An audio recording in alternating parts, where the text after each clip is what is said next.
Benvenuti a questa puntata di High-Tech.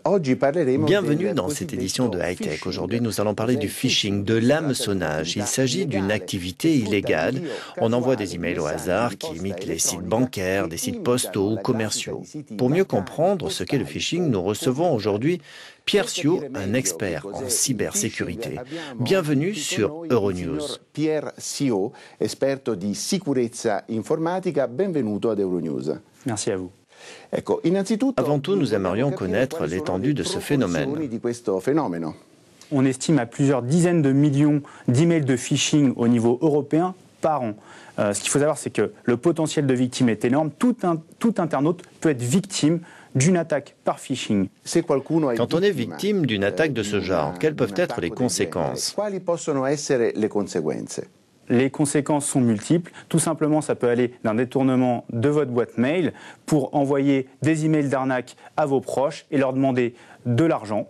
Ça peut aller beaucoup plus loin puisque potentiellement vous avez donné des informations bancaires. Donc le pirate peut utiliser ces informations pour vous voler jusqu'à des dizaines de milliers d'euros de préjudice. Dans le cas de ce cas de phishing sur PayPal, si on regarde la partie adresse email, donc on voit que le domaine est cupal.it. Ça ne correspond pas du tout à du PayPal.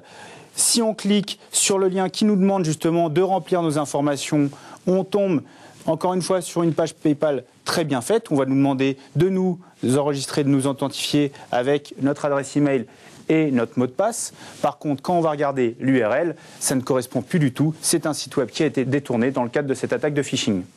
Pour finir, on peut regarder cet email de phishing sur du LinkedIn. Encore une fois, règle élémentaire, l'adresse email. Le domaine ne correspond pas du tout. Ça ne vient pas du tout de la société LinkedIn. Et si on regarde plus en détail, même si tout est fait pour que ça ressemble à un email légitime, ça ne correspond plus quand on va tomber sur la page web de formulaire.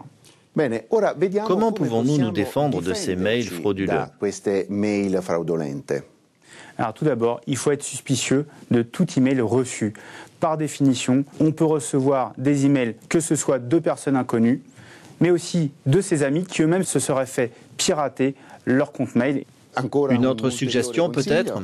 Ce qu'il faut savoir, c'est qu'aucune entreprise sérieuse ne va vous demander des informations personnelles par email. Nous ne devrions donc jamais divulguer, par exemple, les codes secrets de nos messageries électroniques.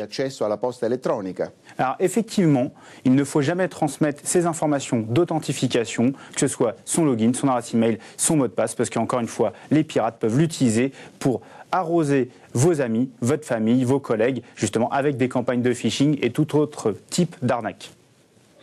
Encore un conseil.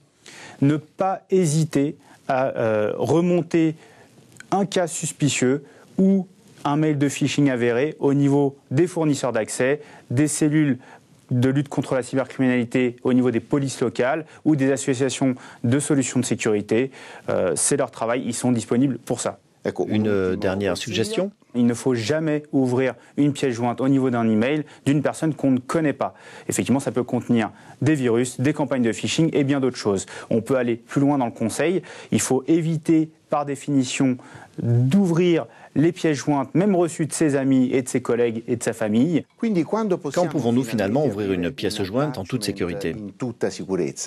Une fois qu'on a vraiment vérifié l'expéditeur de la pièce jointe, donc qu'on a communiqué avec lui, qu'on l'a appelé ou qu'on s'est échangé un petit message, ne serait-ce que par SMS. Grazie, signor Sio, per la sua partecipazione. Merci à vous.